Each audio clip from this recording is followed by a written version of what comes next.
කවමදාවත් හැදුනේ නැති හදන්න බැරි වුණු එකම මාර්ගය කටුවන වෙල්ලෑමෙන් තියෙන මාර්ගය. මේක ඉතින් විවිධ අවස්ථාවල හදන්න උත්සාහ කරා.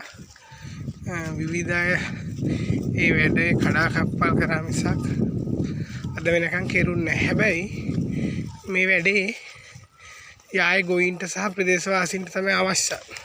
හැම වෙලාවෙම මේක අසාර්ථක වෙන්න වැඩ කටයුතු කරා මිසක් සාර්ථක වෙන්න වැඩ කටයුතු කරේ නැහැ. මේ පිළිබඳව හිතන සොයන බලන කෙනෙක් ඉන්නවනම් ඒ අයගේ අවධානය පිණිස තමයි මේ වීඩියෝ එක කරන්න හිතුවේ. 2026 නව වසරේ අද හරියටම ආරම්භක දවසේ මේ වීඩියෝ එක ඉදිරිපත් කරන්නෙම මේ වගේ අවශ්‍යතා තියෙන බෙහෙවින්ම දැඩි ලෙස උමනාවක් තියෙන මාර්ගයක් තමයි මේක.